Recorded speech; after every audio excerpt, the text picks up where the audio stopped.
عزت کے فرمان کے حوالے سے اللہ کے کلام سے میں نے قرآن شریف کی، قرآن مقدس کی آیہ کریمہ کے ایک حصے کی تلاوت کی ہے۔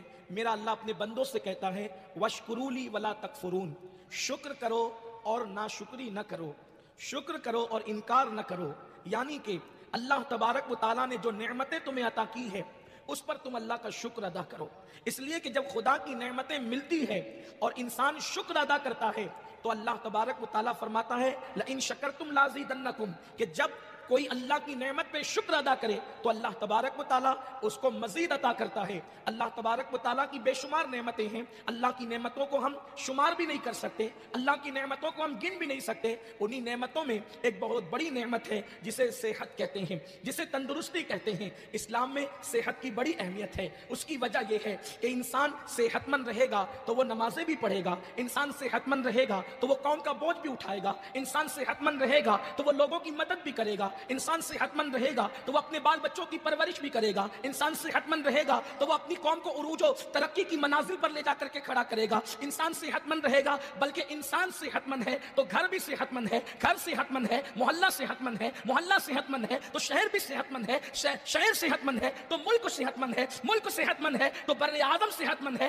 بر اعظم صحت مند ہے تو پوری کائنات صحت مند ہے۔ پتہ چلا کائنات کے صحت مند ہونے کے لیے، کائنات کی خوشی کے لیے انسان کا صحت مند ہونا بے پناہ ضروری ہے۔ اسلام نے صحت کا خیال رکھنے کا بڑا حکم دیا۔ صحت بہت بڑی نعمت ہے، کہا جاتا ہے تندرستی ہزار نعمت ہے، لیکن صحت جو ہے وہ موٹے جسم کا نام نہیں ہے، اور جو ہے اللہ اکبر صحت جو ہے وہ دبلے پتلے جسم کا نام بھی نہیں ہے۔ صحت کہتے ہیں کہ انسان جو ہے اللہ اکبر اس کی طبیعت اعتدال پر رہے، یعنی کہ نہ اس کا جسم اتنا گرم رہے کہ اس کو دیکھ کر کے بخار کا اندازہ ہو، نہ اتنا ٹھنڈا رہے کہ یوں لگے کہ کہیں اس پر موت تو طاری نہیں ہو گئی ہے۔ میرے پیارے آقا علیہ السلام کے پیارے دیوانوں، صحت بڑی چیز ہے اور اسلام نے صحت کا بڑا خیال رکھنے کا حکم دیا۔ اسی لیے آپ دیکھیں اللہ اکبر، اگر کوئی بیمار پڑ جائے تو اللہ کے رسول علیہ السلام نے اس کو تاکید فرمائی کہ بیمار پڑو تو اپنی بیماری کا علاج کراؤ، اس لیے کہ اگر کوئی شخص بیمار پڑے اور وہ جان بوجھ کر بلا عذر شرعی اپنا علاج نہ کرائے اور وہ مر جائے تو وہ گنہگار ہوگا۔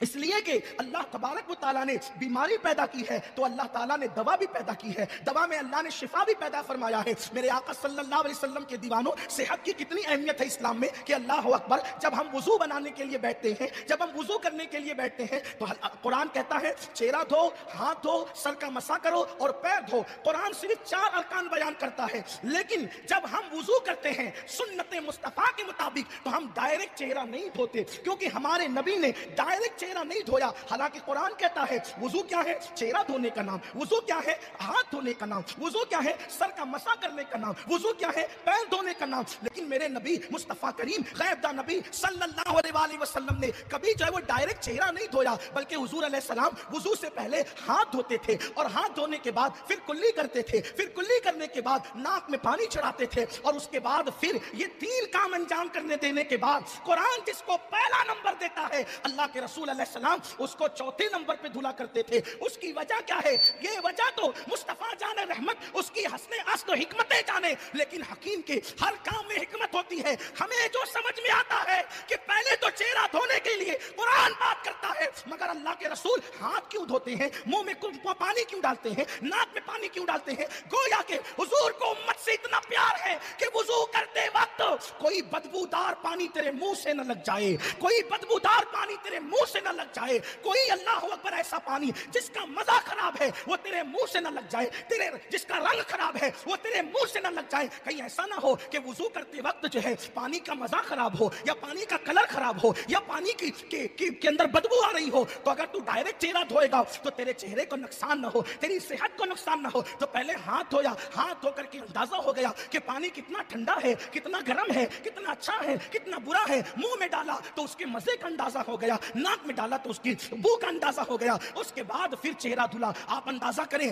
جس مذہب نے وضو کے وقت اتنی احتیاط صحت کے حوالے سے بتائی ہو، اب آپ اندازہ کریں۔ میں زیادہ تمہید کی طرف نہیں جاتا میرے آقا علیہ السلام کے دیوانوں، جس قوم میں مریض زیادہ ہوتے ہیں وہ قوم بیکاری بنتی ہے، جس قوم میں مریض زیادہ ہوتے ہیں وہ قوموں پر بوجھ بن جاتی ہے۔ آئیے آپ مجھے بتائیں، اللہ اکبر، آپ دیکھیں تو تو صحیح,